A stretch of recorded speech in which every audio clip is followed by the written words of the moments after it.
Shalom and welcome to another edition of Our Daily Bread. I'm Messianic Torah. And this week's parashah is the seventh parashah of the book of Shemot, also called Exodus, and it's called Terumah, which means heave offering. And this parashah starts back in Shemot 25:1 through 27:19 with the half Torah in Aleph Melech, or 1 Kings 4:29 through 6:13. Now, my message for 2025 is called House of Love. So in this week's parashah, we're going to start digging into building the house of God.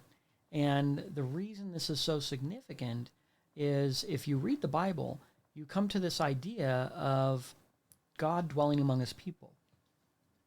You get that from the four cups of Passover. You can get that in Exodus 6:6. He's bringing them out of Mitzrayim, ridding of their bondage, redeeming with them stretched out arm, and then taking them to be his people, and he'll be their God. So when you're talking about the significance, right, some people look at this and they're like, oh, okay, commandments to make boards and the strings and all that, and their eyes just gloss over. But what they often fail to understand is the huge significance of this pattern and this portion and this output of God dwelling among his people. And when you look at the two great commandments, the reason why my message is called House of Love is you have to look at the big picture. A lot of times you'll get much deeper understanding in the scriptures if you learn to zoom out and get that big view. What are the big picture items here? And then look at the details and say, how do those details fit within that big picture? Now, one of the things that you can do is you can look, the two great commandments, right? Messiah said, the two great commandments, the Shema, shall love YHWH your heart, or with all your heart, with all your soul, and all your strength. And the second commandment, greatest commandment, is you shall love your neighbor as yourself. Now, if you look at the verbs in both of those, they're love. And so you have to stop and think about that. You have to contemplate the fact that God, the creator of the universe, right, when he chose to disclose a communication to all mankind, he could have said anything. He could have talked about anything. It says, on these hang all the law and the prophets. So all the Bible, all the statutes, all the ordinances, everything that's in there are connected to two types of love. The love we have for God and the love we have for our neighbor. That's the revelation. That's what God chose to teach us. What love is. Right? Can you imagine, of all the things in all creation, there's so many things we haven't even explored, we don't even understand yet. We may never understand about this world, about the universe. And God decided to pluck out and teach us about love. So that's significant. Okay? Today, we're building a house. We look in this parashah, we get all these commands for the pattern. And all of the things, and it starts in Exodus 25:2. It says, speak unto the children of Israel, that they bring me an offering. Of every man that gives it willingly with his heart, you shall take my offering. So this takes us to this kind of idea, this important idea of a willing heart. Okay? And one of the things, when we look at, a lot of times I always like to take one of these words and kind of start off with it. And you look at this idea of willing. What's it mean, willing? That word in Hebrew. Because, and this is a big point. Okay? The word is nadav. So in the same, as you see, Nadav and Avihu, the sons of Aharon, that we haven't got to that point yet, but they're going to offer up the strange fire and get burnt up on the spot. But Nadav is Nun, right? The Hebrew letters, Nun, Dalet, Bet. In the ancient Hebrew, the pictographs for that, the pictures, it's all pictures, the letters are pictures in the ancient Hebrew, would be seed, door, house. Okay? So seed, which is the children, door, the door of the house. The door, now of course we know that Messiah says, I am the door, none comes to the Father but through me. So he's the Dalet. It's an interesting thing. The children, right? The Dalet and the house. I think you see where that's going. We got us, the children, got the Messiah, the Dalet, and the house, right? And that's what we're constructing here. That's what Parashat Terumah starts with. So Nadav, this idea of willingness, which is to kind of present, it's to volunteer or present. And that, I think, as we're going to see when we get a little bit further through this, what's the presentation? That's the offering, right? We have the children, we have the Messiah, and we have the house of God. And all those things must be constructed after the pattern. The pattern is the Torah. It teaches us love. They must be constructed. There's a house that must be constructed with love. And each person, individually, each part, has to be fashioned properly. And when those pieces are properly, you assemble it all together, and you have the totality of it, which is the house of God, where the presence of God will come and dwell. That is Israel. Okay? And these things are all relevant. So this idea that we start with a heart, right? The heart is the center, right? The midst. What's in the midst of us? It's a model of the Spirit. Okay? It dwells within us. And so it says a man's heart is wicked, who can know it? Right? It's not fashioned after the image and the pattern that God shows you. That's the Torah. So when he says, I'll write the law on their inward parts, yes, this is writing it in our hearts. This is us getting the willing heart, right? Because sin is a rejection, a rebellion to God. It's a hard heart, right? And it's supposed to be a heart of flesh, a soft heart. Now, a heart of love. And the thing is a lot of people get stuck on Exodus 25:2, to be honest. If you go out and you look among Christians, Messianics, and Jews, doesn't matter who, we all come back to the same heart, right? It's a heart issue. Sin is a heart issue, right? And so it says, take an offering. They have to give it of a willing heart. Now, this is a unique kind of interesting thing because he's not just commanding and saying, okay, everybody give up what you got. They have to give a willing heart. I don't see that a lot of times. We see that in Psalms 119. King David says, your law is not a burden, it is my delight. Right? That's a willing heart. Right?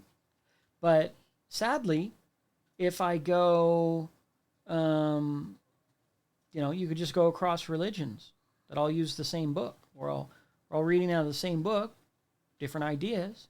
On the Jewish side, Judaism, there's a lot of different spectrums. There's absolutely amazing people in each religion, but you can also make some generalizations. Doesn't mean they're always true, but you can make some observations and generalizations. I would say that my observation towards Judaism would be that in relation to the Torah is that it's not a cultural thing. You got to be careful, right? Because God could have just commanded. He could have said, you're the children of Israel, give me these things. As a matter of fact, there's plenty of things that he says in that manner, right? You shall do this. But this wasn't the case. Then it was the willing heart. It kind of reminds me in Yitro, it was like, I think it was Yitro, where it has the free will servant. That's of your own free will, right? He says, I love my master, right? I will not go free. And he serves him forever. And a lot of people look down on that. I know in traditional Judaism, they see that, I think, as a negative thing. I don't see it as a negative thing. As a matter of fact, I see it as one of the most beautiful things. The person who would serve God forever, right? That's the model. The person who says, I don't want to go out for my own selfish needs. You look at the priests, they served God. He says, I am your inheritance, right? They didn't get a part with Israel. God was their inheritance. To be that kind of eternal servant, that's a beautiful thing. Just like when Messiah washed his disciples' feet. The king, right? The priests. These are spiritual servants. Great servants. Okay? And so people who think, oh, they look down on servants, I think that's a big mistake. I think they're missing the point. If you look in Messianics, so we say, okay, are you doing the Torah because, going back to Judaism, are you doing the Torah because it's your cultural identity, because you were born Jewish? I don't know that that's with the willing heart. For some it could be. For some it might just be because they have to, because that's how they were raised, and all this and that. You have to be careful, even when you're raising your kids. You know, it's like I teach my kids. I tell them, you have to have your own love for God. I know why I love God. And I can tell you to do your prayers, and you can be raised in a family that is doing the holy days and doing all this. People think that just transfers like it's a guarantee, it's an instant. And what they end up happening is religious families end up having children who go off and are not religious at all. Because they were doing something, but they didn't have the meaning. I think that's a big danger, right? That's not the willing heart. That's the obligation, the burden to some, if they don't like it. And I think that this is a love. If you say that all of the Torah is love, then you can't do these things out of obligation or duty. You should be doing these of your own free will because you believe in them, because you believe they are right and good and righteous judgments, and you want to be righteous, and you want to do these things. Just like the stranger of Isaiah 56. He's not from Israel, but does all the things, chooses to do them. There's guaranteed no burden, no duty, because you're literally a stranger. You don't belong there. And I think by default, they start in a better place. It says they get a name better than sons and daughters. And again, in Judaism, they'll say, oh, that's a different name. It says better. And I think that's exactly what it means. Because they didn't need to. Because it's hard enough, if you look historically, for God to get his own people to obey him. So imagine someone comes out and wants to do all of those things that his own children won't do. And they're supposed to do it. It's their duty because they're their father's son. Right? So yeah, sounds like to me a better name. Exactly what it says. Better than sons and daughters. But again, the pushback on that a lot of times is, I feel like this kind of complex of identity, which is like, okay, we're Jews, the Torah is for us, this is it, we're the chosen people. The reality is, if you read the Torah, you can see in many different places that God brings out all of Israel, right? And then destroys them, right? 600,000 plus men came out of Mitzrayim. They didn't get to go into the promised land. They were killed. Their children were allowed to go in because of disobedience, right? God is not a respecter of persons. Therefore, obedience is the currency, right, of God. The person who obeys. If you have a child who doesn't obey and a stranger who does obey, guess what? That stranger is doing better than the sons and daughters. What is the value of that? What value do you put on heritage or genealogy or any of those things if you're not doing what you're commanded to do. Right? Now we get into the prodigal son. When he says, this, my son who was dead now lives. Well, how is he dead?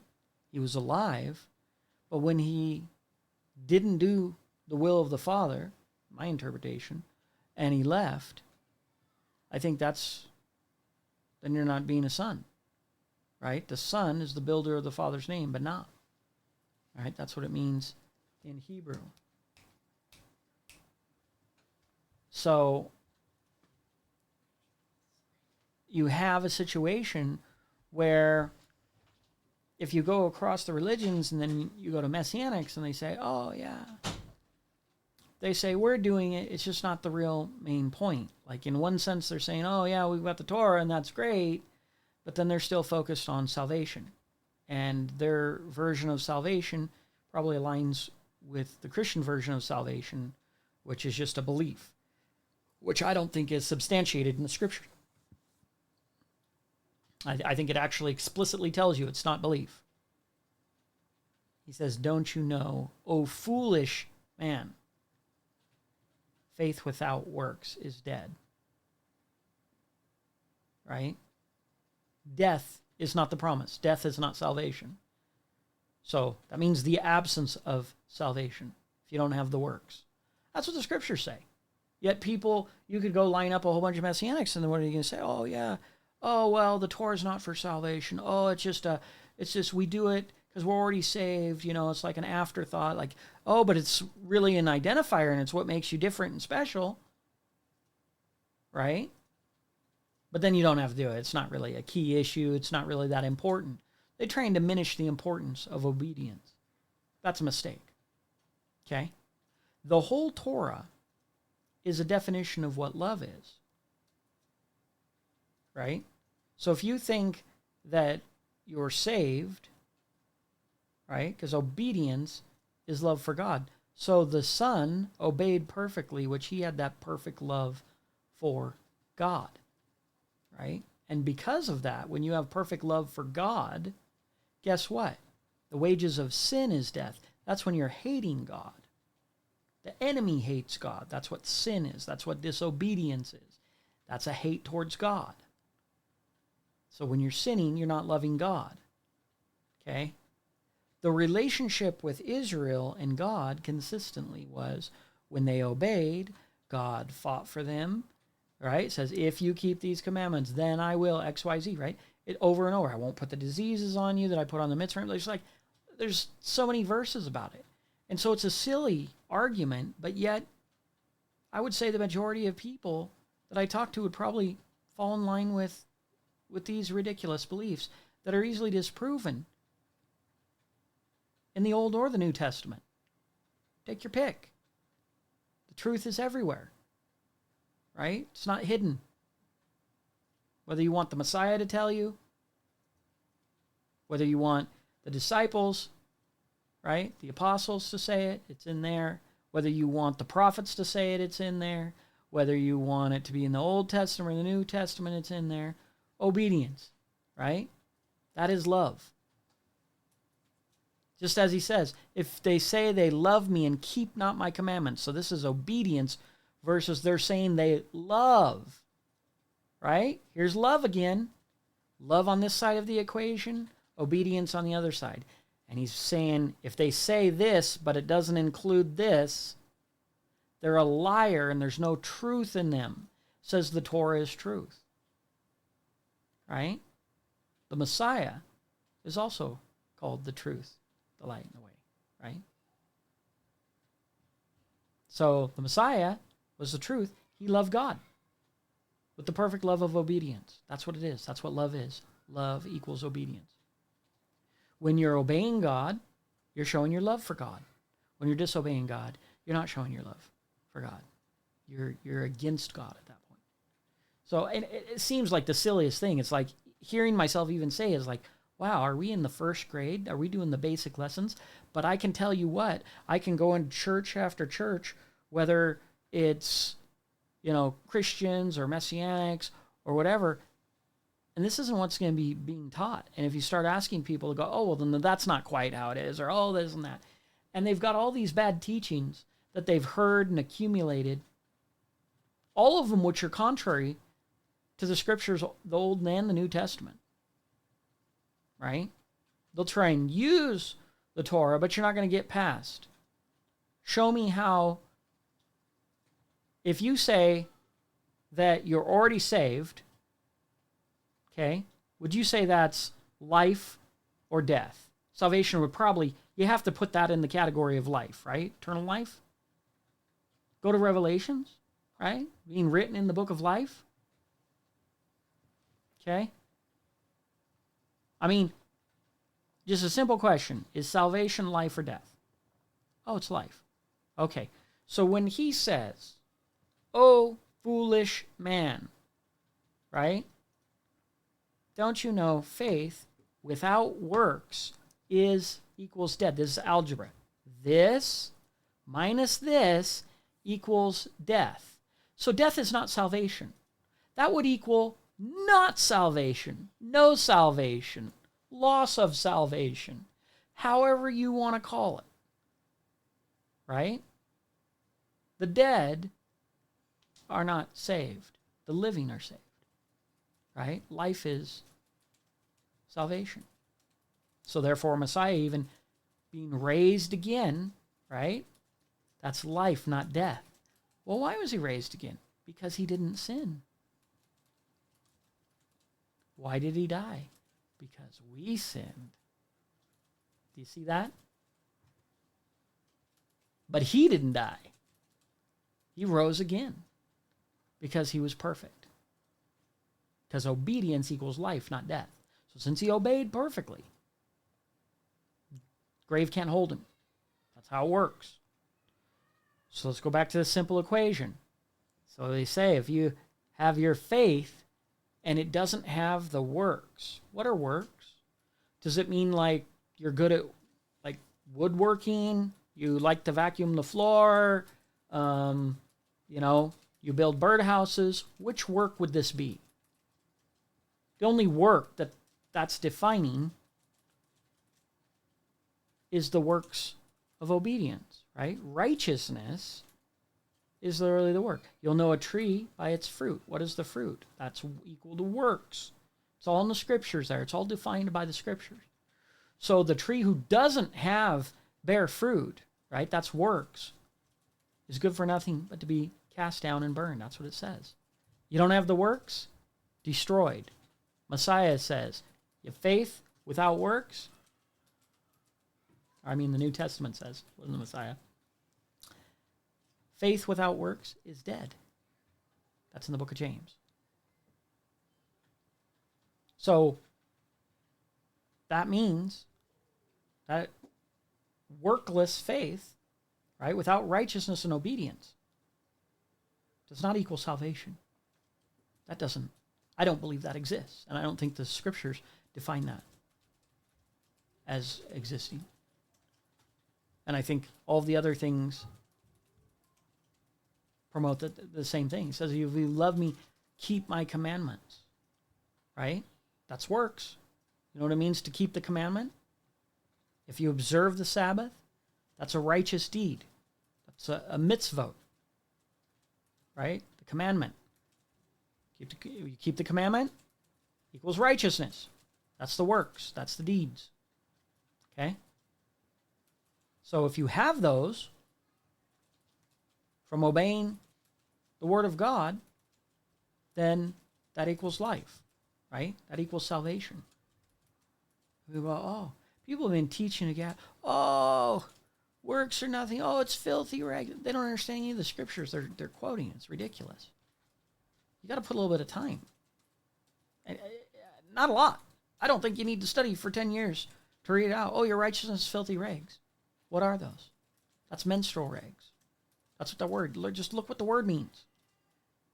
Okay? But people don't. Because they don't care about the word of God. They just want to quote something that makes it seem like their answer is right.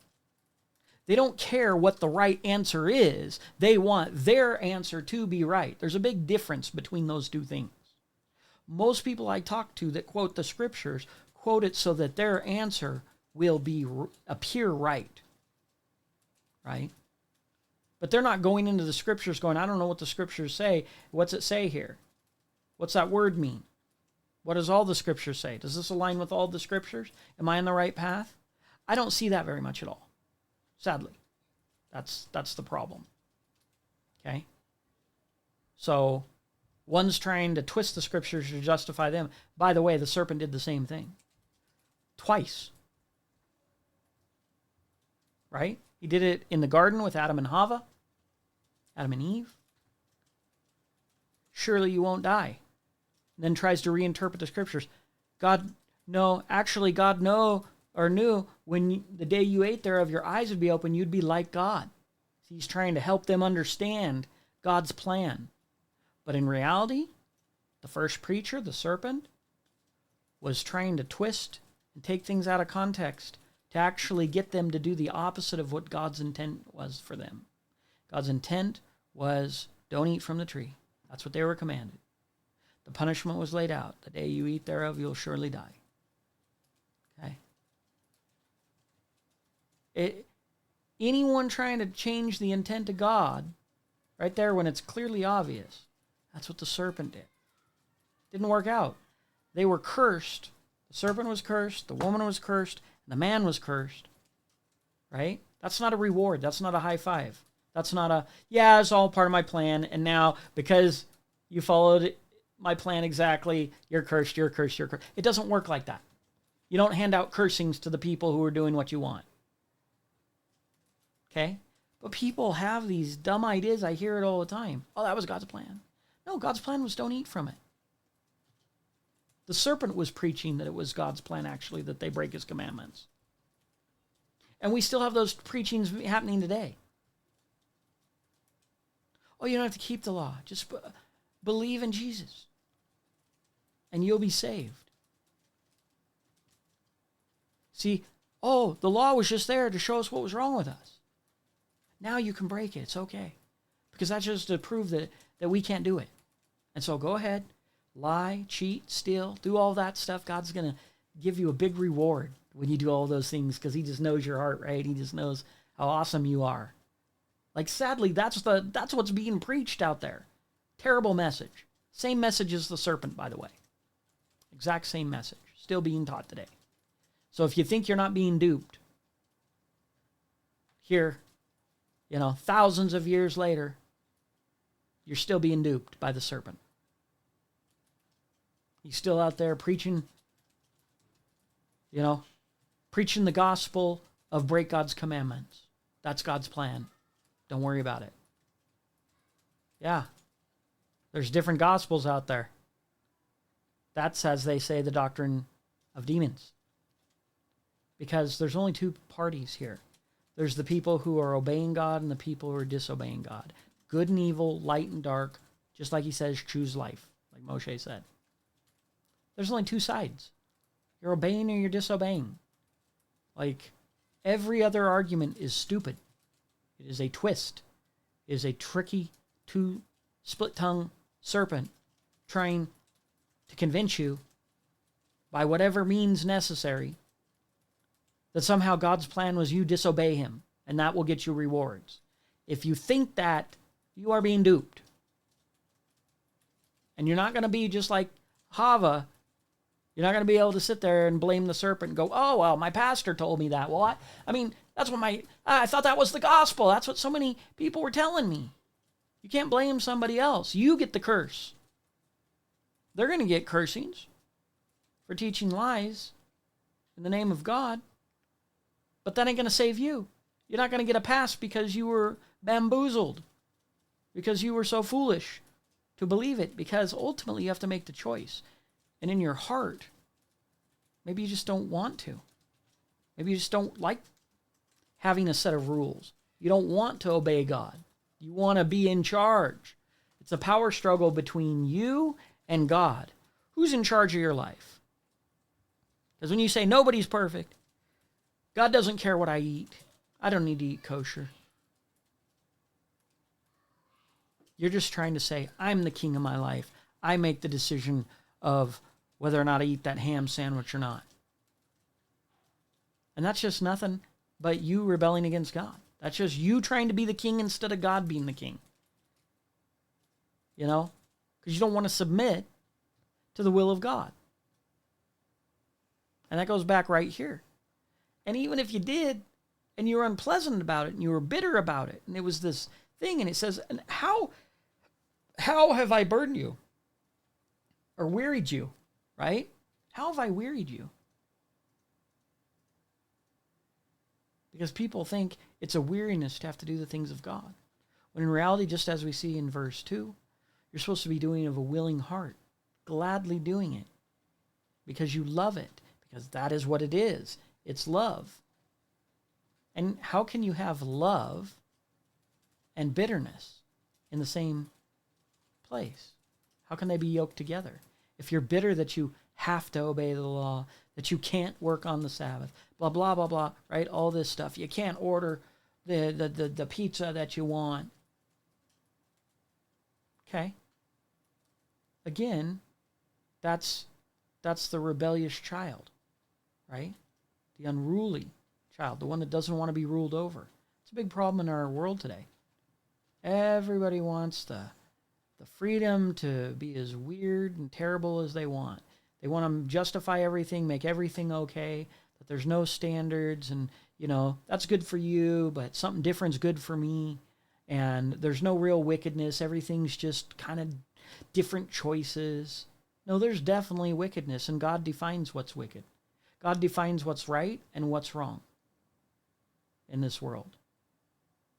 And if you decide you want to carve over some wrong, you want to be in charge, you know, I'll show up on, you know, Shabbat or on Sunday. If you worship on Sunday, I'll show up there, but then I still think it's okay. I want to eat what I want to eat. You know, I don't want to have to not be able to stop by this store and pick up that food because I have some restrictions on me, right? It's like the children of Israel. They wanted to come out from Paro and be free to do what they wanted.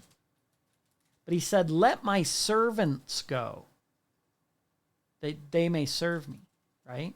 He didn't say, let those people go so they can be free to do what they darn well please. And if they choose, you know, to do any of my suggestions, I'm just doing this so that they can realize they can't do it. Right? This is what's being taught. It's crazy. It's crazy.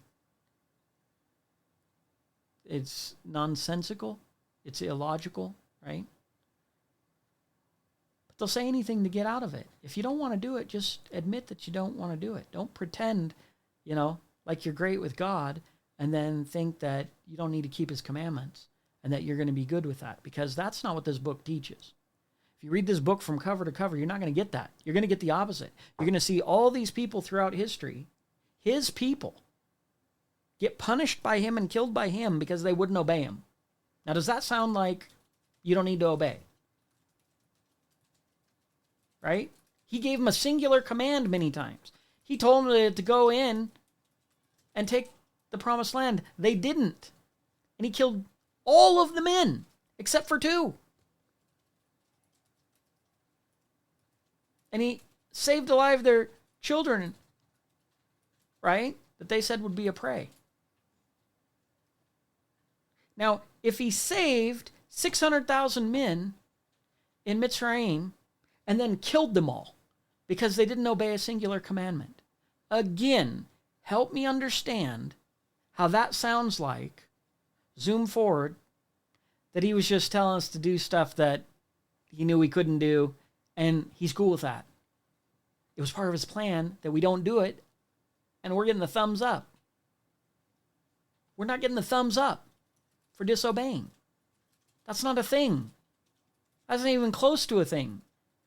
And story after story in the Bible, Old and New Testament, will justify that same thing. And then people try and take a few verses and try and twist them around and throw everything out, the other 90% of the stuff that's in there, and say, see, we just got to change the context.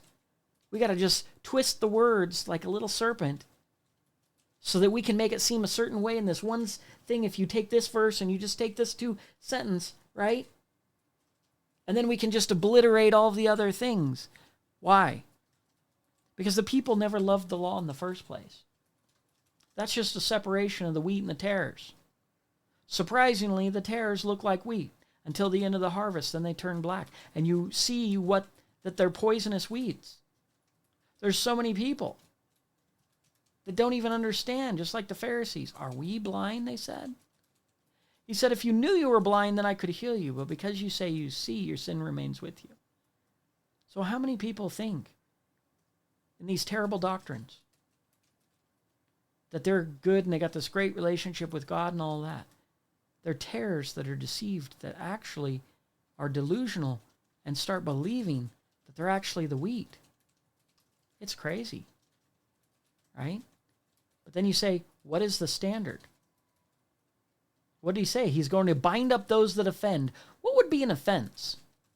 What has been the historical offense to God from the beginning of the page 1 in his Bible all the way to the end? It's breaking his commandments. That's what's known as sin. That's what's known as evil.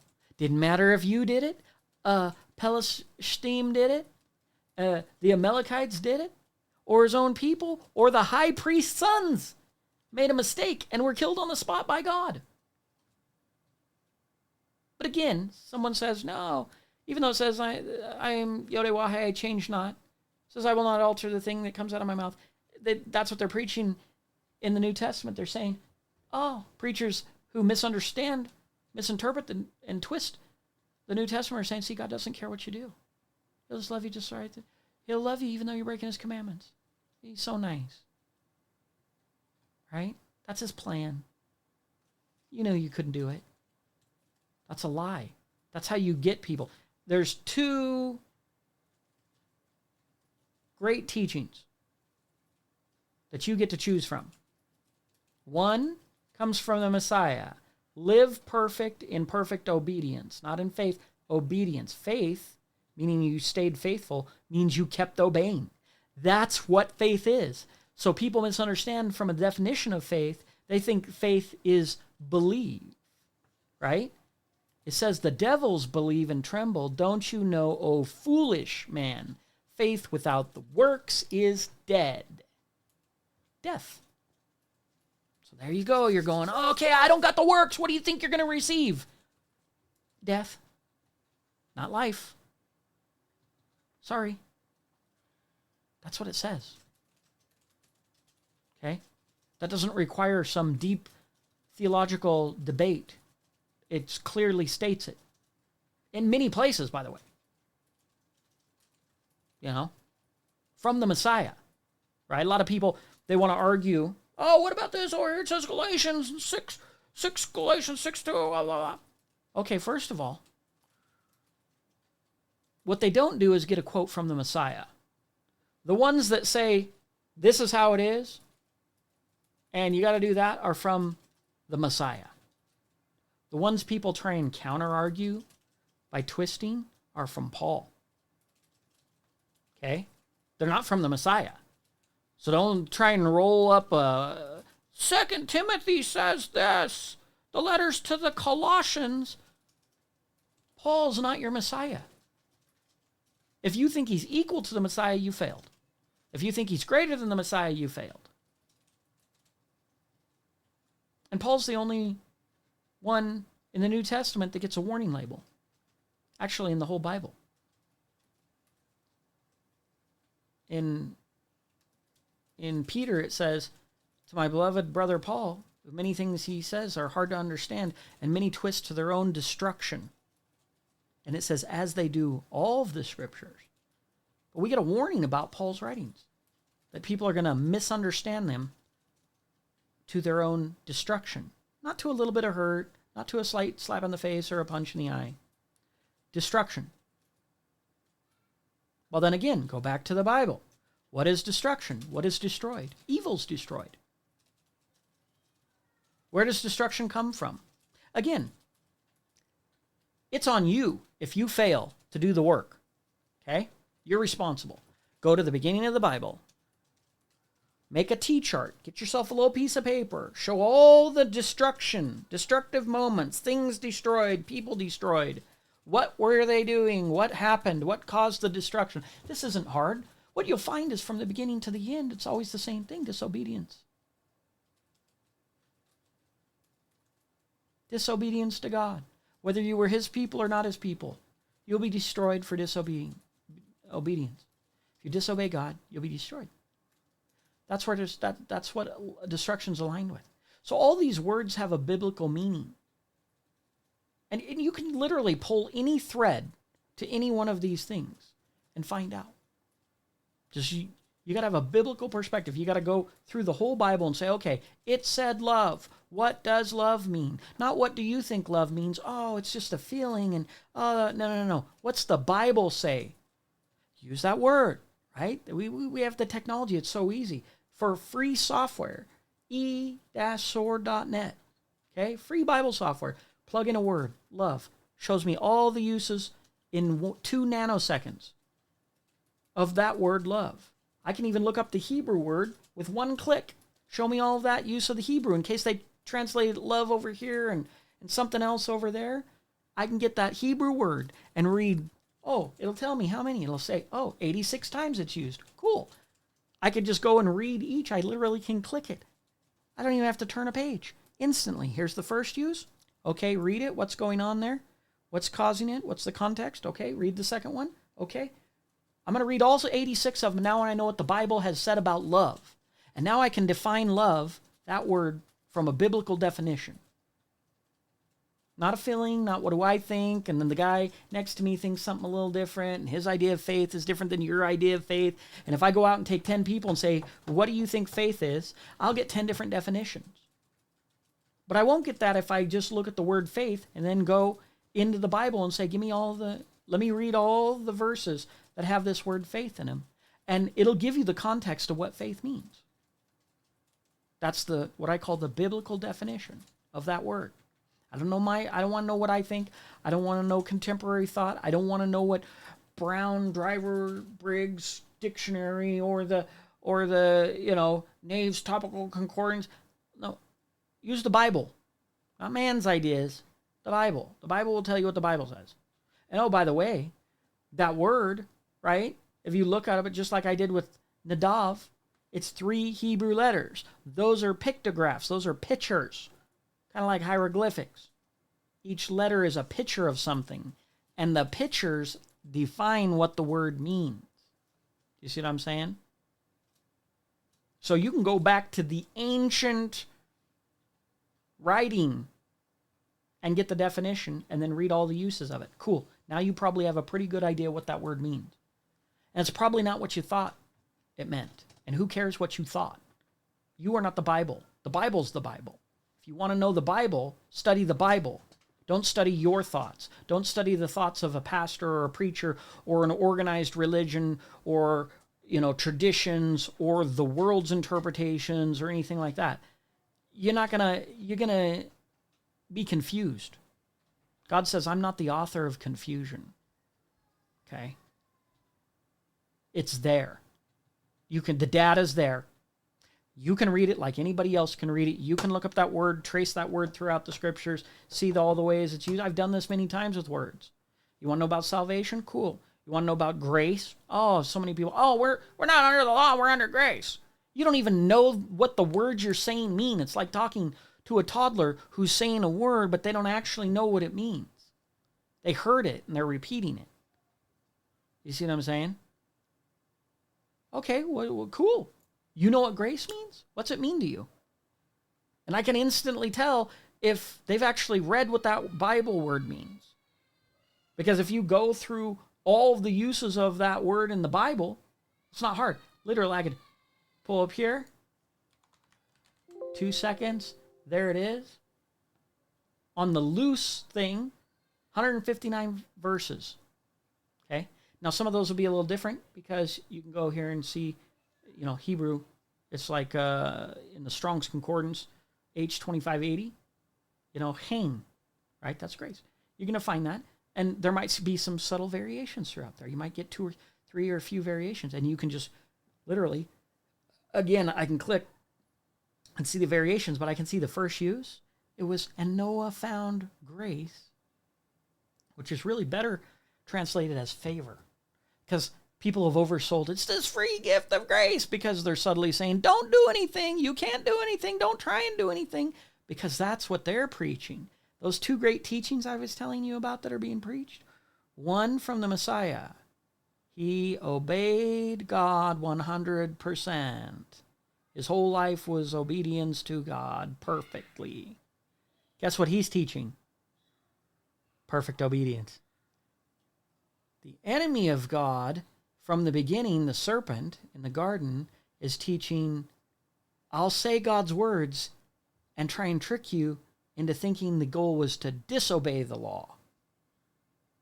So now, zoom forward thousands of years later, in many Christian churches, it's, the law's done away with. The law was for the Jews. The law was for that time. The law was only there to show you that you needed the Messiah. I mean, terrible teachings, unbiblical teachings, easily disproven in just the New Testament or just the Old Testament, the Bible of Jesus, right? Because there's no New Testament while he was alive. All of his disciples, none of them, no New Testament. That's not a thing. The idea of a faith built on the New Testament alone without the Old Testament is an inauthentic faith. Because when you're reading in the book of Matthew about Messiah, there's no New Testament written at that time. So when he's walking around picking up disciples, going on, doing the parables, doing all of this, their scriptures is the Torah, is the Old Testament. That's the Bible of Jesus and all of his disciples. The New Testament didn't get put together for over 100 years later. And somehow we weirdly and illogically have modern religion where people are like, cool, I'm a Christian.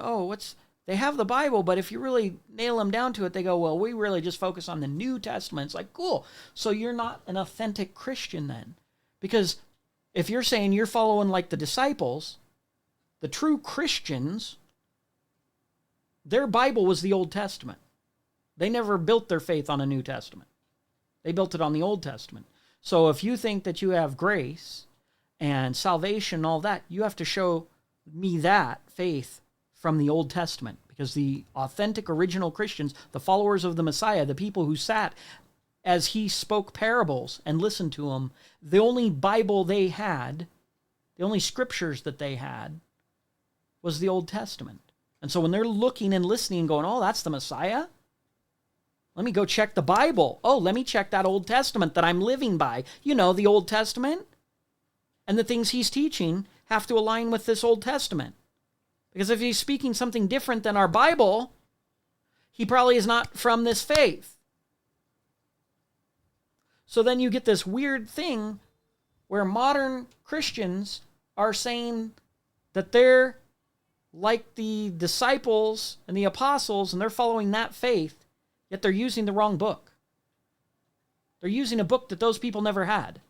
So they have a faith that isn't what they say they're following. It doesn't make any sense, right? And so when it says, the devil, right, who deceives the whole world, even the very elect if it were possible, like just use logic. This just requires a little bit of logic, a little bit of thinking to make sure you're not going to get duped, right? New Testament has its place. It's the words of Messiah recorded. But you need to have a faith, just like it says in Paul, it says that Moses was like the schoolmaster brought you to the Messiah. Well, everybody who was at the Messiah had no New Testament. That's not what they built their faith on. They built their faith on the Old Testament. Okay? So, their whole lives, from seeing the Messiah come in, what were they expecting? They had to expect it from the Old Testament. How'd they know he was the Messiah? According to the Old Testament. And yet most modern Christians don't know anything about the Old Testament because they've been lied to and told that that's done away with, even though that's the Bible of Jesus and all of his followers. And that's the Bible of Christians. It's the Old Testament. Right? Did they go to the apostles and say, you're not an authentic Christian because you don't have a New Testament? And you'll live your whole life and die and never have a New Testament. But therefore you're not authentic because you're living by the Old Testament, not the New Testament. So you think you're better than the apostles. You think you're better than Peter, who sat and walked with the Messiah. You think you're a better Christian. Let me tell you, you're not. Spoiler alert, you're not even using the right book. So you need to go find your faith and understand what the Messiah means from the Old Testament. You need to understand, if you say, oh, we're under grace. Cool, what's that mean? What's that mean with just the Old Testament, Because when Paul was even talking and doing all of that, again, the scriptures were not the New Testament. That didn't exist yet. The scriptures, the context for understanding, if he says, oh, we're not under the law, we're under grace. Okay, well then, what would that mean with the Old Testament as your context? Well, you don't know. You don't know what grace in the Old Testament means because you never studied it. So then you're just like, we're not under the law, we're under grace, but you don't even know what you're saying. You can't define that in even the way that Paul said it. Makes no sense. Totally illogical. And yet people are just running around, spouting off, causing arguments. Oh yeah, they're ready to argue straight down there on a word they don't even know the definition of. And they have an absolute, synthetic, inorganic, illogical context for that word. Because they're trying to define that word by a book nobody used. Nobody used it. They weren't all sitting around reading the letters of Galatians, even when Paul was writing the letters to the Galatians. The Corinthians weren't reading his notes and his letters. They didn't have the internet. He wasn't like, ooh, I'm going to send a copy to the Galatians, and I'm going to send this to everybody else, to the Ephesians, and I'm going to send everybody the letters I wrote to other people, because it's scripture, and then they'll be able to dissect. That's not a thing. That didn't happen. So how can somebody 1,000 years later base their faith off of this thing that never happened? And they got a Frankenstein theology, creating something that never existed, saying they're following what these guys did, but these guys never did what they're doing because they couldn't, because it didn't exist. But what those people back then were doing, what the Galatians were doing, the Ephesians and all that, if they were coming into the faith, the faith wasn't the letters of Paul that he was sending to them. They were opening up an Old Testament. That was the Bible. If you remove the Bible from the faith, whether it was for Israel or for modern Christians or the Ephesians or Galatians, if you said, here, I'm Paul, I'm sending you a letter. Don't use the Bible that we all use that even tells us why we would be looking for a Messiah or how we would measure the Messiah to know he was the Messiah and all the prophecies and what the words mean and everything other than that, right? The foundation of the faith is the Bible. The Bible of Jesus and Christianity is the Old Testament. I know, I'm sorry, I had to shock you and give you the common sense, logical answer you could have figured out if you would have thought for 2 seconds about it. And then realize that, like a magician that wiggles his fingers over here while he slips something in his hand over here, he's trying to distract your attention so he can trick you. Right? That's a trick. You're being duped. You're being tricked. Because the New Testament is not the Bible of Christians. That would be the Old Testament. Okay? That would be Paul's Bible, Old Testament. The Galatians, Ephesians, Philippians, Colossians, all their Bible, the only Bible that existed at that time when he was writing them a letter, where would they go? They would go to the Bible. It's the anchor, the source of the faith. If you have no Bible, you have no faith. So if you think that somehow that Paul wrote a letter to the Galatians and said, hey, I want to tell you about this Messiah. He's from this book, but we're not going to use the book. And this letter that I'm actually writing to you is the Bible. Just these 2 pages of letters that I'm writing to you, it's the Bible. But when you get rid of the Bible, the actual Bible, then you don't need a Messiah. You're not waiting for the promised one. You don't need to know about the promises of God or the things of God because that's all in the Bible. It's not in a 3-page letter that he's writing to Galatians. Like, let's start with basic logic here. The idea of the modern religion based off the New Testament is undefensible and illogical. It can point them back to the Old Testament where they can look for salvation, a Messiah, the plan of God. It's all in there. Mercy, faith, love, wisdom, salvation. Didn't start in the New Testament. Like, it's just crazy. It's actually crazy. It's actually crazy that 1 billion people would just be duped by not thinking through things and go, wait a minute. I never thought about that. I never thought that the actual authentic Christians that I'm pretending to emulate didn't use this book because it didn't exist at that time.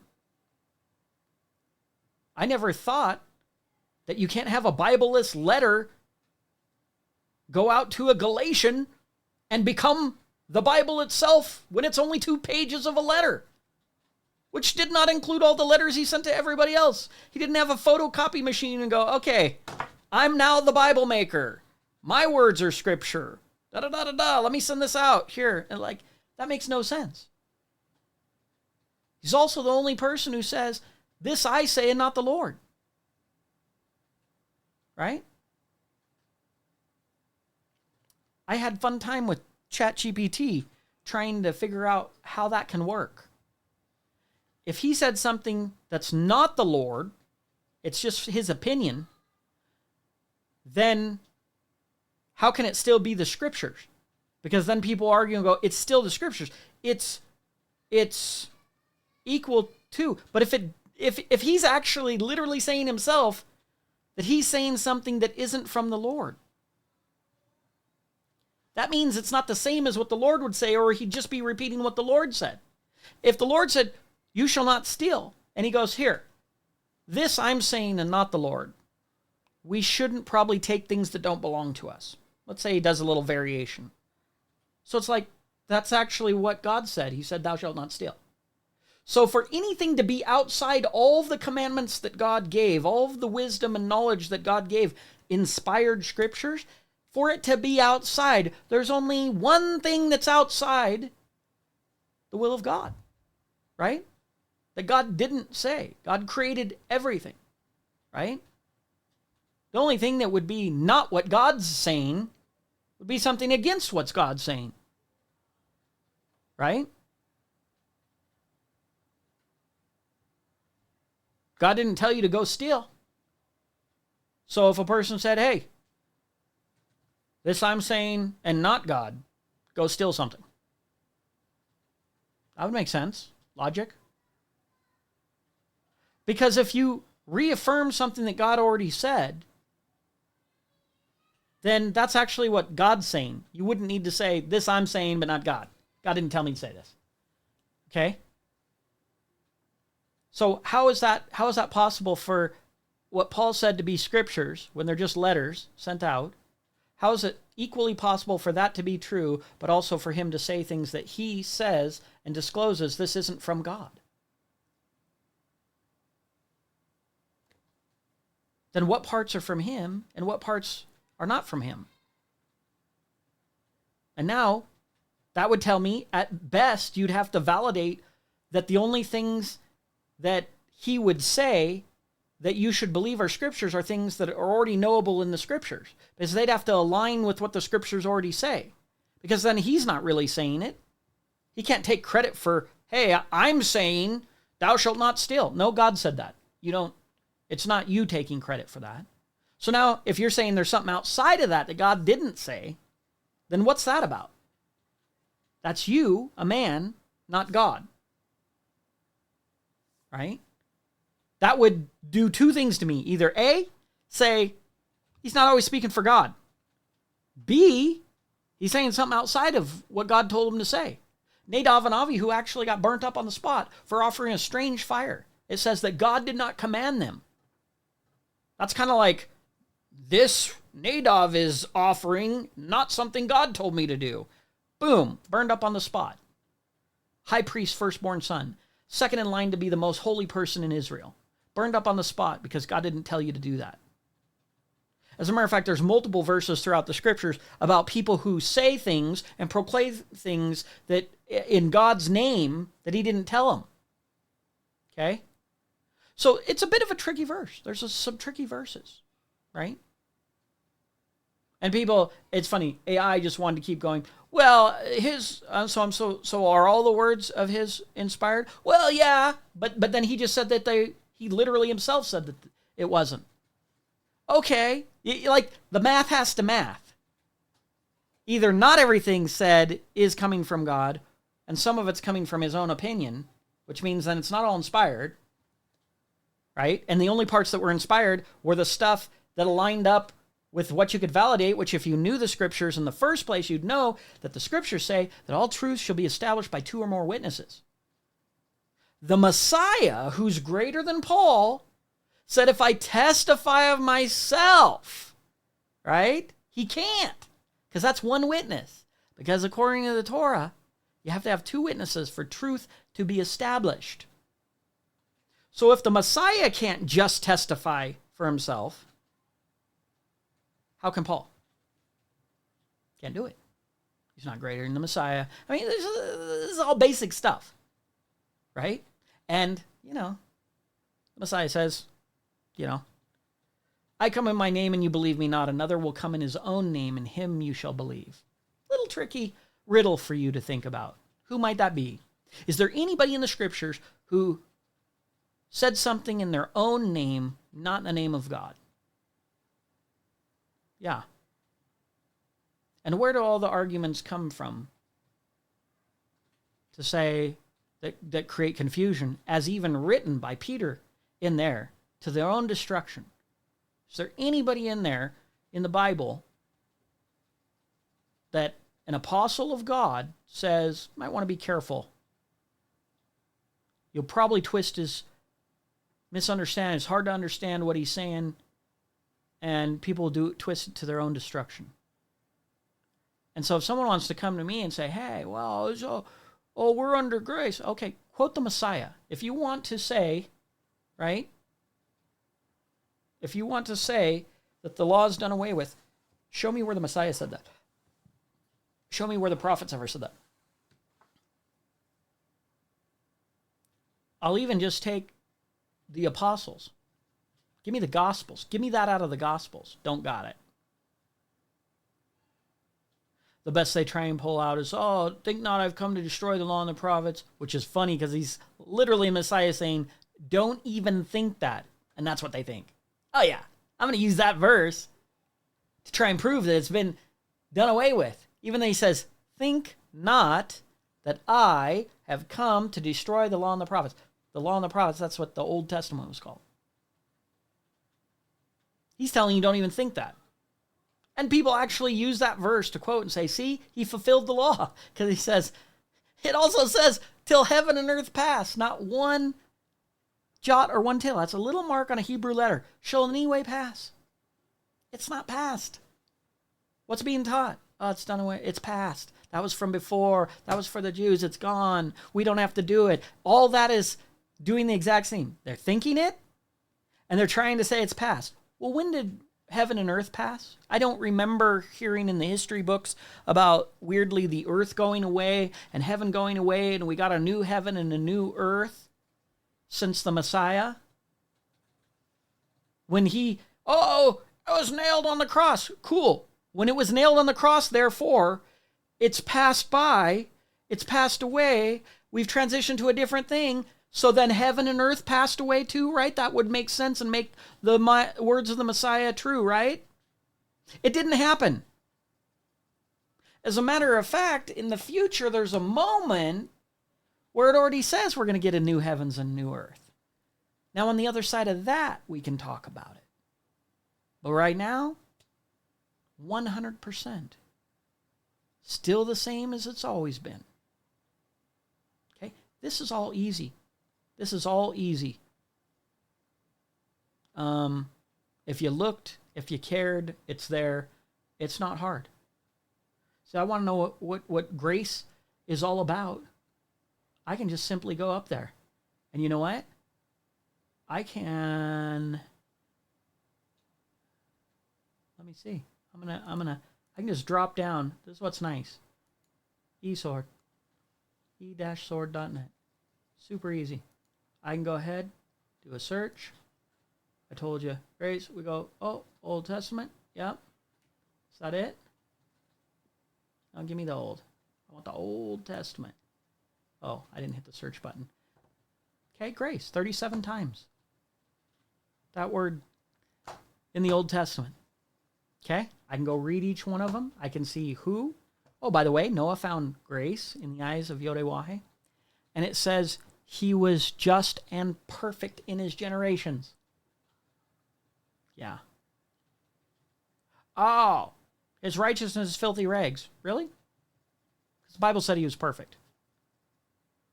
Can't be saved by works. Really? The scriptures say that there's people who can be saved from their own righteousness. Multiple people in the scriptures who can be saved because they were that righteous, by their own righteousness, it says. In the Shema that the Messiah is quoting, in the New Testament, love God with all your heart, all your soul, and all your strength, right? Pull that up.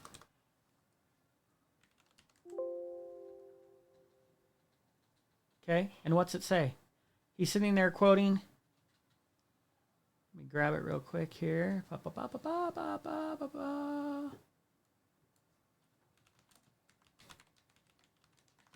See how easy it is? A few seconds. If you're not doing this, if you're not searching for the answer, and then you're just going to live your whole life believing lies and then get to the end and go, the serpent beguiled me. In a nanosecond, you could have searched this up and figured it out. So that's just laziness. So if you go to destruction, it's your own fault. Because it's right here. Because right here, in 2 seconds, I was able to pull up this verse. Deuteronomy 6:25, right? And it says right here. The whole thing's great, really. It says, you'll fear him. 6:13, swear by his name, no other gods. Okay? And then you go right here. In 6:17, it says, you shall diligently keep the commandments of YHWH, your Elohim, and his testimonies and his statutes, which he has commanded you. Does it say it's going to be done away with? Don't even try. Nobody's perfect. We're not under the law. We have grace. Nah. That's not what God said. It says, if you will do right all the statutes, testimonies, as he's commanded you, and you shall do that which is right and good in the sight of YHWH, that it may be well with you, and you may go in to possess the good land which YHWH swore unto your fathers. So now we're talking about going in the promised land. Right? And for those people who say, but that was for the Jews. See, the promised land is for them. Cool. Which gate are you going to get into in your heaven scenario? The pearly gates, right? There's no escaping the truth. No matter which way, you go, you'll still get hit with it. Because if you think you're going to go in, what's it say? Where are you going in? How many gates is there? 12 gates. And it literally says, for the 12 tribes of Israel. So even the gates of heaven that you're trying to go into, and then which gate do you go into? Is there a Christian gate? A Gentile gate? Nope, sorry. 12 gates for the 12 tribes of Israel. And it clearly defines that you will join yourself to one of the tribes. And guess what? You get land, the promised land, with one of those tribes. There's no Christian section, no Baptist, Catholic. There's no Catholic gate. There's no special gate, different gate. There's 12 gates into the kingdom designed for the 12 tribes of Israel. And you have to come in and attach yourself to one of those. If you're not one of them, says that stranger attaches himself to one of them, but you then are part of their tribe. You're getting an inheritance in their tribe. Okay? So the same promised land, I don't know which land you think you're getting in heaven. I don't know what that looks like to you, but if it isn't part of the land of promise, this book's always been about one thing, right? God's chosen people, right? The salvation, the land, the kingdom, the promises to Abraham, Isaac, and Jacob. If you think you're on a special, different game, all those things when the Messiah says, don't go to the nations, but go to the lost sheep of the house of Israel, right? What was the messianic promise? Why was he going to regather Israel? Stick of Ephraim and Yehuda, two in his hand. The future temple where he's ruling and reigning in the millennial kingdom. All of these things have a context, a biblical context. There's no other thing unless you're just jotting out a note on your iPad. There's no other thing. You're into the thing. You're trying to get into that thing. That's been the same thing from all the way through. Okay? You're not going to be disappearing and floating on a cloud, eating grapes and some fanciful idea of heaven. Heaven has a definition. Heaven has gates of entry. Heaven has allotted land. Heaven has all kinds of details and rulers and rules. Welcome back to the Torah. You might want to figure it out and learn it now, because those are the rules of heaven. Right? And it's in there. You don't believe me? Go study for yourself. Go study the scriptures for yourself. Go do a study on heaven. What is it? What is the rule? Why do you need to know all this stuff? Right? There's one law for the stranger and the homeborn. That's what it says. There's no extra gates. There's no extra promised lands. There's no other things. It's all part of one plan that's been the plan from the very beginning. And you can either join in and be some part of it, but you're not a different thing. And in order to try and dismiss the facts and the verses that talk about all the plan and what you're supposed to actually do, and you don't want to do those things, but you somehow, that's a robber. That's what it says in the scripture. It says that in the scriptures too, right? The people want to come in and take the land, but don't want to obey God. Obeying God is, it says, the Sabbath, for example, is a sign that I am your God and you are my people. There's a lot of people saying that they're God's children, but they're not keeping the Sabbath. Because he says that when you keep the Sabbath, that's the sign that you're his people and he's your God. So if you're not, the reflexive thought on that is you're probably not. But anyone can say anything. They say all kinds of stuff. I mean, it says they come to him in that day saying, Lord, Lord, haven't we cast out demons and done all these works in your name? And he says, get away from me, you who do lawlessness. That's the breakers of the law. Now, who would be following God, but also breaking the law of God? Also teaching that you don't have to obey the law, or the law's done away with, or we're under grace, or blah, blah, blah. Insert stupid theology right there. Because the fruit of that is ultimately disobeying God's law. You see, the Messiah says there's going to be many, not a couple, many. Also, he says another time he uses the word many. You remember going back to that whole biblical context. Every word has a totality of all uses in the Bible. And you need to know those so that when you read the word here, you also think of all the other verses because they're all connected. And that's when you start to put the puzzle together. That's when the beautiful things happen.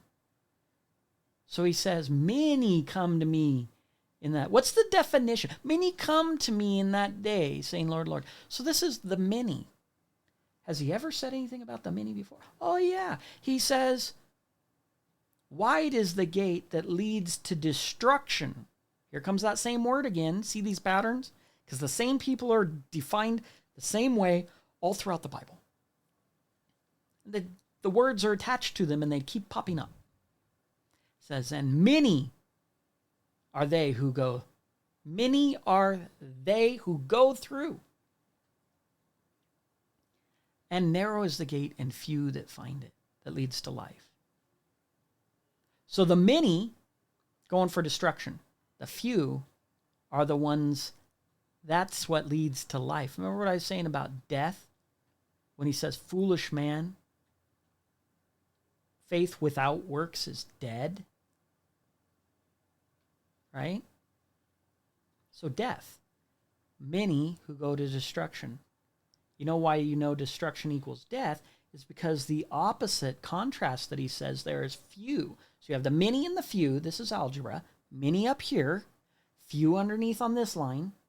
Many and few. That's the comparison. Many, wide is the gate. Down here, narrow is the gate. That's its counterpart. So we have the many and the few, and the wide and the narrow. And then over here it says destruction and life. What's the opposite of life? Death. So that's how you know that when he's talking about destruction there, it equals death. Because that's, if you didn't make it in the gate to life, you made it to the gate of death. And that's what is destruction. You see? So then we go back to that. So up on top you have death. And the faith without works also equals death. So the faith without works is attached then to the many going in the wide gate. Many will have faith without works. And it's not the works of the laws of, Tallahassee, Florida, the city ordinances. The works that they don't have is the works of obedience to the law. That's the only context that the Bible's ever had. There's those who obey the commandments and those who don't. If you don't have them, it doesn't matter the faith. It says the devils believe and tremble. So in this example where he's giving two examples, you got to logically think about this. He uses an examples of the devils believe, right? But they don't have the works of obedience. That's why they're devils. The devils believe and tremble, but don't you know, O foolish man, faith, right? That's belief, right? In that example, the algebra, he's showing you a parallel. Devils believe, right? Then you're down here, faith without works. That's what they didn't have. Both of those equal destruction. Both of those equal death. Life, on the other hand, as the Messiah is the example, has the works of obedience. That's the difference. And it said Abraham's faith was made perfect. That means it's complete with his works. So that means that if you had faith but he didn't have the works, he's going to get death, and he didn't really have faith is what that defines, because the faith wasn't perfect. Right? Whereas him having the faith proven by obeying and having the works of the law, now he has faith, because the faith is perfect now. And that's what equals life. Like, these definitions are there. You just got to slow down, read them, and look at them. So it says, right? And it says, and you shall do that which is right and good in the sight of YHWH, that it may be well with you, and that you may go in to possess that good land that YHWH swore unto your fathers, to cast out all the enemies from before you, as YHWH has spoken. Right? That's the part they also didn't do. They didn't cast out the enemies and take the land. And when your son asked you, we're in Deuteronomy 6:20, in time to come, saying, what mean the testimonies and statutes and judgments which YHWH our Elohim has commanded you? Okay? So in a time to come, your children are going to ask you, and are you going to say, oh, we don't have to do that. That was just to show us that we couldn't do it, so that's why we don't do it anymore. No, that is not the context here. And it says, then you shall say, my son, we were Paro's bondmen in Mitzrayim, and YHWH brought us out of Mitzrayim with with a mighty hand. And YHWH showed signs and wonders great and sore upon Mitzrayim and Paro and upon all his household before our eyes, and he brought us out from there, that he might bring us in to give us the land which he swore unto our fathers. That's the promised land. And here comes the kicker. It says, and YHWH commanded us to do all these statutes and fear YHWH our Elohim. It says, for our good always.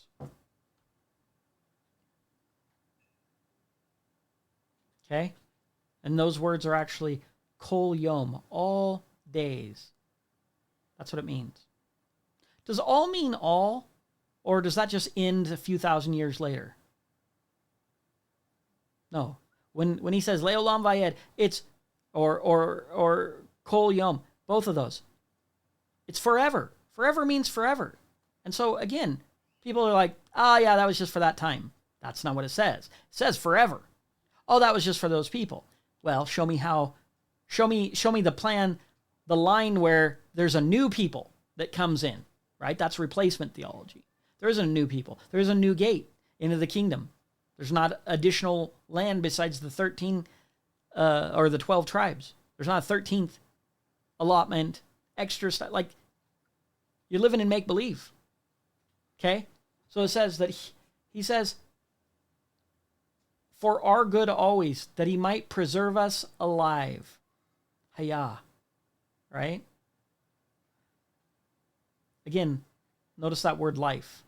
And again, yeah, you disagree. Cool. Go do a study on the word life. All the way through the Bible. Old and New Testament. Just make a piece of paper. You just use a piece. You don't even need to use a piece of paper. Easy digital download. Spend an hour or two. Read every verse that has to do with life. What's attached to it? Go in the New Testament. Read every verse about life. What's attached to it? Make a note. Oh, these are the common themes. These three words are always going to... Whatever it is. And then just look at all of that and then say, oh, do I have it right? Do I understand what it means? What life is connected to and what death is connected to? You know. Might be worth your time. So it says right here, to keep us alive as it is this day. And it says, and it shall be our righteousness, Deuteronomy 6:25, if we observe to do all these commandments before YHWH our Elohim as he has commanded us. It doesn't say, it's the Messiah's righteousness. Oh, it's God's righteousness. You know, we can't do anything. I always hear people say that. But what they're really saying is, I don't want to identify with the responsibility of having my own righteousness. Because if I say it's the Messiah's righteousness, then I kind of, sneak away from responsibility. Because that's the sales pitch that's been going on for 1,000 years. Longer than that, but the one that we currently have is really, in its current form, is really kind of like last 1,000 or 2,000 years after the Messiah died, right? Then people start trying to make up stuff about what it means. It's like, no, really, his plan was that you don't obey the commandments. Like, okay, no thanks, not buying. Scam. It's like one of them automated things saying, oh, hey, click this link, you won the lottery. And it's like, nah. And people are like, I did? That sounds great. So then I'll get a reward even though I don't have to do anything. There's no responsibility. Just say I believe in Jesus and no matter what I do, sins are okay. Everything's good because they're already paid for. Like, who wouldn't sign up for that? Like, that sounds amazing. And don't get me wrong. For some people, that's a starting point.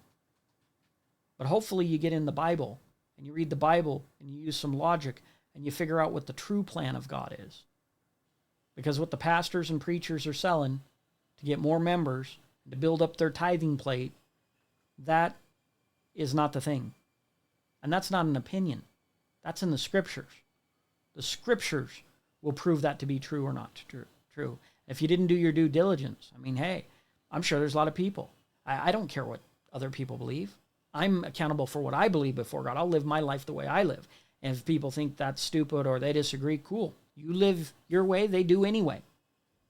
But what I would challenge you is at the end, in judgment, we're going to see who was right, who was on the right path.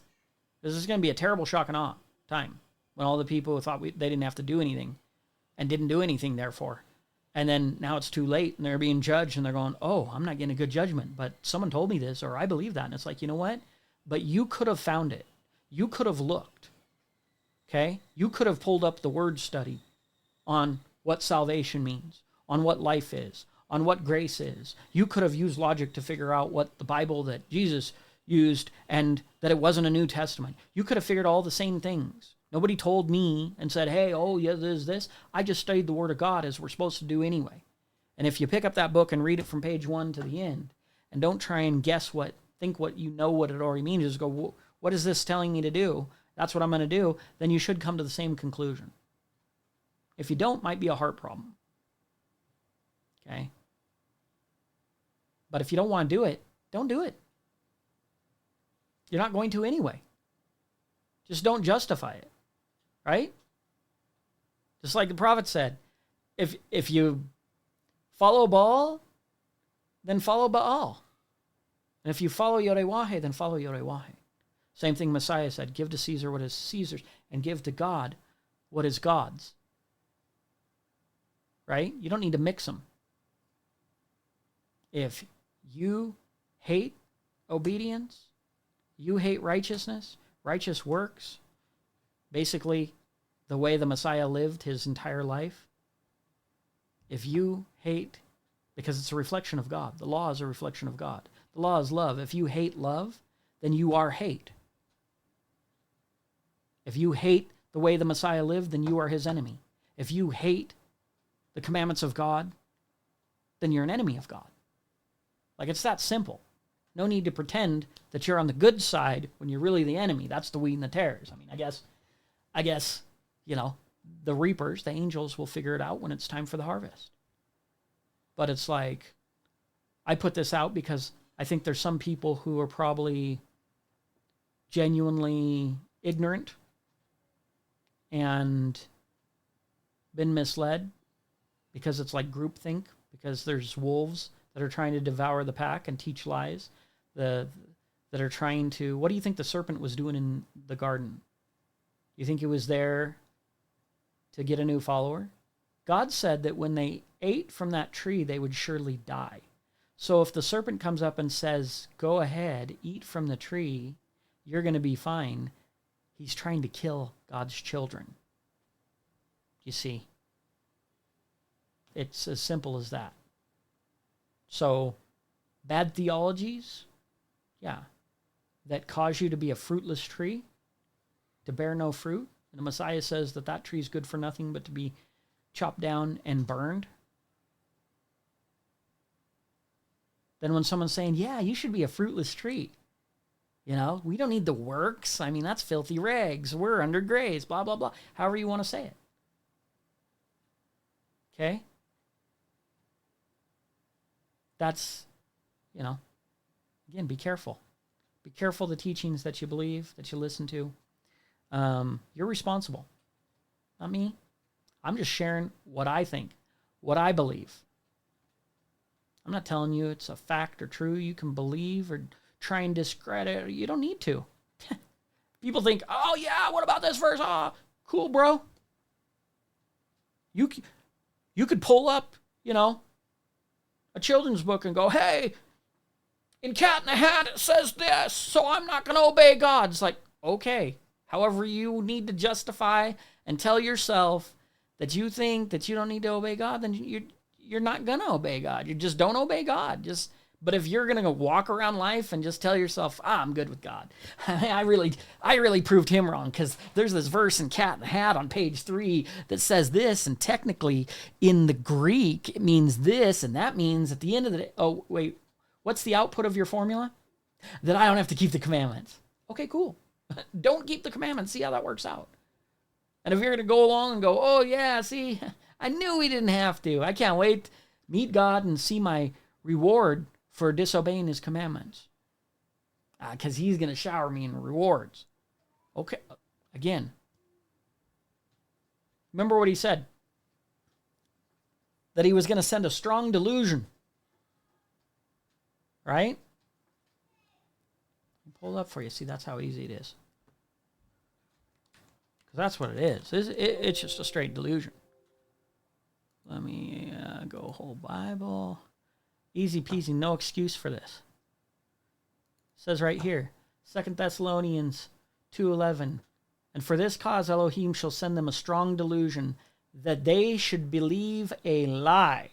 Now, if Messiah is the truth, and it says the Torah is truth, that's right, the law that everyone's trying to do away with, it actually says it's the truth. So what are they trying to do? Do away with the truth. What's the opposite of truth? A lie. Who's the father of lie? The devil. Who are his children? Those who love a lie. What does God hate? A liar. Because that's the children of the devil. Like, come on. It's all, the math is all there. I could just close my eyes and point to any part of Scripture and it tells the same story and shoots down the stupid theologies that a lot of people are running around with. It doesn't matter. I don't need a gotcha moment from this one little thing and, oh, if I twist it here and move it over there and all that. Pick a verse. I can show you exactly how that's not the way it's being twisted, right? And how for every one of there, you got 10 more that say, nope, that's not true. And you don't even understand what these words mean in the way that you're misusing it. But that's parlor tricks. They're just, they're trying to trick people who are ignorant into believing that they don't need to obey God. And that his Bible, that he spent that whole time writing the whole book, he could have wrote 100 books. He wrote a book, the creator of the universe gave it to man, and says, this is about love. These are all my commandments that I'm telling you to do. Anybody who thinks that they're following God by not obeying what he told them to do, that's just stupid. That's just straight stupid. Okay? And, you know, you do you, boo, as they say. So it says, and for this cause Elohim, God, shall send them a strong delusion that they should believe a lie. And what is that lie? All you gotta do is read the next verse. That they might be damned. It's a harsh word. Damned. Krino. Distinguished. Condemned. Ouch. That they might be damned who believe not in the truth. Fun thing. Truth. It says the law is truth. I'll pull that verse up in a second. Who believe not the truth. See, you gotta know your words. When it says the law is truth, and then you say the law's done away with, and then this describes the people who are damned because they believed a strong delusion, it was a lie, who believe not in the truth, but here we go, we can define it again. Not only can we just take that and say that it's the Torah, the law, that people are saying is done away with, it literally defines the things that are happening today are going to happen right here in the Scriptures. And it says, but had pleasure in unrighteousness. That's breaking the law. So it just reiterated it. So it said, for this cause, God shall send them a strong delusion that they should believe a lie. It means this is a lie. What's the lie? That they might be damned who believe not the truth. The lie and the truth. But had pleasure, that's the description, in unrighteousness. So the lie was that you can be unrighteous.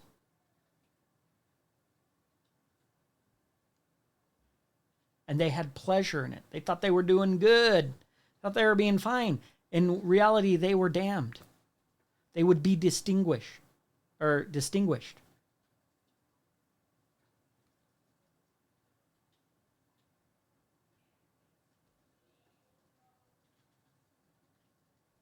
This is the problem, is that, and that's exactly what's happening.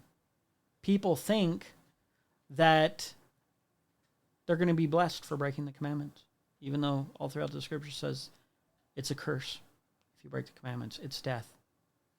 There's no salvation for people who are choosing death, okay, and breaking God's commandments. So, yeah, we didn't even get to point 2, but this whole part about the willing heart, it says, of every man that gives it with a willing heart. Okay? house of love. It is built and defined by all the commandments, show us what love is. Okay? We have to build it after the pattern that God gave us. The pattern that he gave Jesus and all of the early Christians. Guess what that pattern is? It's the Old Testament. That was literally, here's what you're supposed to do. It's a pattern. And then you have to go do it. He's telling you how to build the house. In next week's Parashat, in the Haftorah, it says, show them the house that they may be ashamed. You don't notice the pattern here going on throughout all the scriptures? He's telling people to obey, and then he's telling them that they're going to believe this lie that you don't have to obey, which is also the first sin that started the destruction, kicked out Adam and Ava out of the Garden of Eden all the way to the end, and that Satan's going to deceive a bunch of people to believe that they don't have to obey. Like it's all written in here to their own destruction. And then people are going to come in that day saying, oh, I did all these stuff. I believe in you. And it's like, no, get away from me, you who do lawlessness, you who are breaking the law that I commanded you to keep. It's only two types of people. Law keepers, law breakers. And they're going to have to answer to the lawgiver. That's it. The house of love is built on instruction and correction, giving the law, seeing who will obey it, correcting them, hoping for mercy if you make mistakes along the way. Oh, we can't do it. Yes, you can. I can't be perfect. Yes, you can. That's the goal. It says Messiah is the goal of the law. He was perfect. You're literally commanded in the Torah, be you perfect. Walk before me and be you perfect. So you're saying, oh, you can't be perfect. Nobody's perfect. So you're just arguing with God. Okay? Take it up with the words that came out of his mouth. You're either calling God a liar because he told you to be perfect. He told you to be holy as he is holy. He said these people can be saved by their own righteousness. It's all in the scriptures. What did Samuel say to King Shaul? It's better to obey than to sacrifice.